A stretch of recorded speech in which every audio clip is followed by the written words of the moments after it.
Hello guys, नमस्कार।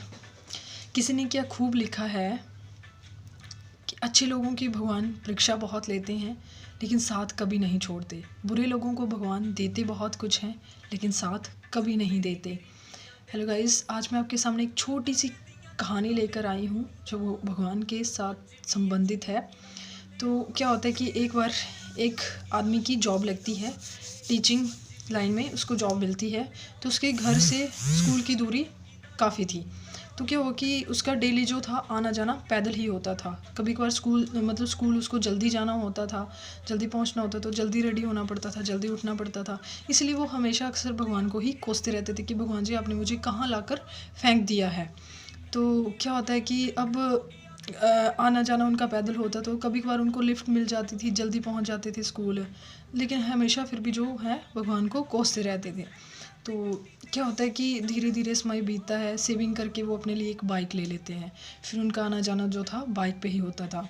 तो वो अपने समय में पैदल जाते थे, तो उनको जो भी रास्ते में मिलता था वो हमेशा अपनी बाइक पे उनको लिफ्ट दे देते थे, क्योंकि उनके साथ ये समय बीत चुका था। तो इसलिए वो नहीं चाहते थे कि मेरे बाइक पे जाने से ठीक है, अगर कोई पैदल जा रहा है तो मैं उसको अपने साथ ले जा सकता हूँ, मेरी बाइक वैसे भी तो खाली जाती है। तो ऐसे ही वो उनको जब भी कोई दिखता था वो अपने साथ उनको लेकर जाते थे।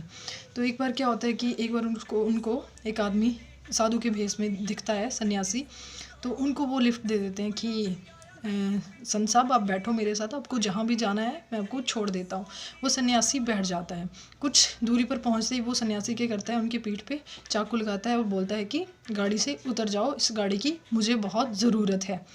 तो क्या होता है कि वो जो टीचर था वो बिना किसी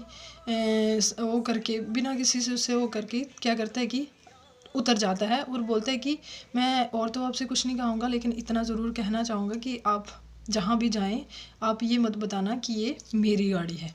तो वो सन्यासी बोलता है, कैसा तू बेवकूफ़ बंदा है, मुझे क्या ज़रूरत है ये बताकर। बोलता है कि आप ये भी मत बताना कि मैं चोरी करके लाया हूँ, ठीक है। बोलता है मुझे इन सब कामों से कोई लेना देना नहीं है। तो क्या होता है कि फिर ऐसे ही समय बीत जाता है। फिर वो उस भगवान जी को कोसना स्टार्ट कर देते कि भगवान जी, मेरी ये कैसी लाइफ है, अब मुझे फिर सेविंग करके एक नई गाड़ी लेनी पड़ेगी, क्या मैं ऐसे ही अपना जीवन व्यतीत करता रहूँगा, मुझे सुख सुविधाओं में जीना है। तो क्या होता है कि कुछ समय बीतता है, कुछ समय के बाद क्या होता है कि जब वो घर से बाहर निकलते हैं सुबह सुबह, तो उनके घर के सामने वो बाइक लगी होती है और वो बाइक को देख के बहुत खुश होते हैं। तो क्या होता है कि बाइक पर एक चिट्ठी भी लगी होती है। जब वो चिट्ठी के पास पहुंचते हैं, चिट्ठी को पढ़ते हैं, बोलते हैं, सर जी आपकी गाड़ी, आपको मुबारक, मुझे आपकी गाड़ी नहीं चाहिए। तो उस चिट्ठी पे क्या लिखा होता है कि मैं जहाँ भी जाता हूँ वहाँ आपकी गाड़ी को सभी पहचान लेते हैं, तो इसलिए मैं आपकी गाड़ी कहीं बेच नहीं पाया, तो इसलिए मैं आपको आपकी गाड़ी लुटा रहा हूँ। जब सबसे पहले मैं कबाड़ी वाले के पास गया तो कबाड़ी वाला बाइक को देखकर बोलता है कि आप सर जी की गाड़ी को लेकर कहाँ जा रहे हो। तो वो वहाँ बहाना लगा देता है कि सर जी ने मुझे कुछ काम से भेजा है, इसलिए मैं सर जी की गाड़ी लेकर आया हूँ। दूसरी बार वो हलवाई के पास पहुँचता है, तो हलवाई भी बाइक को देखकर बोलता है कि आप सर जी की गाड़ी लेकर कहाँ घूम रहे हो। वो बोलता है कि सर जी ने मुझे कुछ काम दिया है, इसीलिए लेकर आया हूँ। तीसरी बार जब वो पहुँचता है तो वहाँ कहीं नाका लगा होता है, तो पुलिस वाले उसको बोलते हैं कि आप सर जी की गाड़ी लेकर कहाँ घूम रहे हो।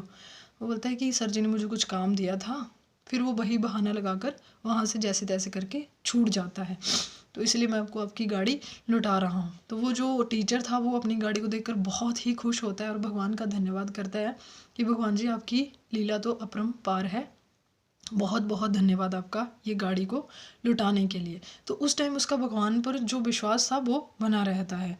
और भगवान को तो उसके साथ ये सब कुछ इसीलिए हुआ क्योंकि उसने हमेशा हर इंसान के साथ अच्छा किया था, तो भगवान ने उसको रिटर्न में भी अच्छा ही दिया। क्योंकि वो कभी भी उसने लिफ्ट दी थी, भगवान लोगों का भला करता था, इसीलिए उसको कहीं ना कहीं उसकी बाइक जो थी उसके अच्छे कर्मों का नतीजा था। तो इसलिए मैं आपसे अंत में यही कहना चाहती हूँ कि हमेशा भगवान पर विश्वास बनाए रखें, भगवान पर विश्वास रखें, क्योंकि हमारी लाइफ में जो भी होता है वो हमारे अच्छे के लिए होता है। भगवान जो भी करते हैं वो हमारे लिए अच्छा ही होता है। कभी कभार हमारी स्थितियों में उतार चढ़ाव होते हैं, कभी कभार कुछ अच्छा होता है, कुछ बुरा होता है। तो जब बुरी स्थितियाँ हमारे सामने आती हैं तो हम कहीं ना कहीं उसका जो फल है वो भगवान जी को कोसना स्टार्ट कर देते हैं। तो ऐसा कुछ नहीं है, अगर हमारी लाइफ में कुछ बुरा होता है तो आप उम्मीद रखिए अच्छे दिन भी आएंगे। ठीक है, तो बस आज के लिए इतना ही। मिलते हैं किसी ऐसे ही कहानी के साथ। तो अगर आपको मेरी वीडियो पसंद आई होगी तो लाइक, शेयर और सब्सक्राइब करना ना भूलें। धन्यवाद। स्वस्थ रहें।